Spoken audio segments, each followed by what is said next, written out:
In this video, I am outraged. I have had enough. How people can still use somebody's culture as an excuse for not managing conflict. If you're experiencing this same problem in your workplace, then stay tuned because I've got some solutions that you'll be able to implement.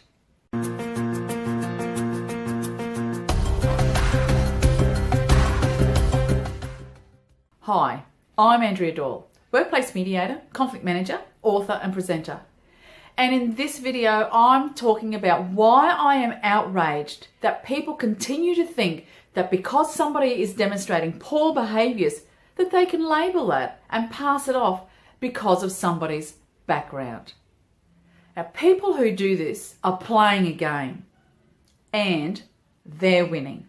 Let's take this scenario. It's been happening for about 4 years now. He's still getting away with it. He could just as easily be a she. This is not a gender-specific issue. He leaves a trail of workplace conflict and unhappy colleagues wherever he goes. His manager has talked to him about his behaviour, but that's just his culture. I wonder if that manager had a friend who was one of those colleagues who was impacted, whether that would be an okay response. Well, it's not. There must be a solution, and there is. So using somebody's culture is what I consider a cop-out in managing somebody who's demonstrating inappropriate behaviours. Everyone in the workplace has a culture.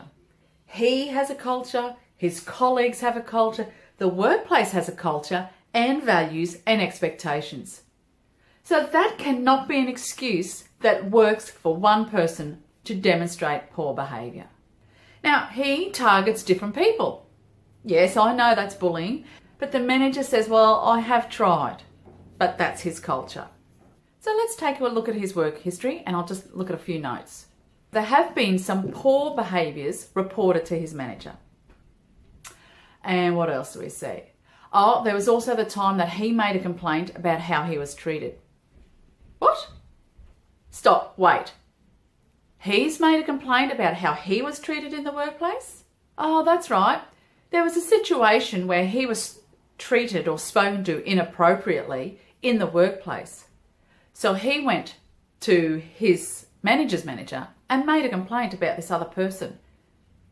He expected that behaviour would not continue and he expected an apology. So how does he understand the expectations of a workplace when it applies to him, but not when he's demonstrating those behaviours to others? So he has an understanding of what it means to feel as if you've been disrespected in the workplace and how that can impact you as a person at work and also something that you might take home at the end of the day. Now, if this type of thing is happening at your workplace, I recommend that you work with the manager directly involved with a team member like this and help them through the variety of strategies. We know that this behaviour is not acceptable regardless of culture, race, religion, age, the colour of your eyes, what you ate for lunch. It's not on under anybody's rules. So the first thing the workplace needs to do, i.e. the manager needs to do, is remind the team member of the code of conduct. Now, you might need to help the manager identify where the code of conduct is, whether it's located online, is there training for it, if there's no online training, how is it delivered, who could be contacted to organise some training for this employee. So make sure your manager is well armed around this. The workplace, again the manager, needs to reaffirm its expectations and values. So make sure the manager can articulate these expectations and values in relation to the disrespectful behaviour that has been shown. You might want to go through some role plays. I find these quite useful for people who are doing this for the first time, and it helps them make sure that they're using the right language when they go to have that meeting. Now, the organisation's code of conduct, expectations and values all need to be very clear to the team member. And the team manager needs to outline where they have gone against the code of conduct or the expectations and the values. So it needs to be very clear what the employee is not doing correctly. The best outcome for the employee is that he knows that from this meeting, the expectations, the inappropriate behaviours he's been demonstrating, and also he knows what the next steps are.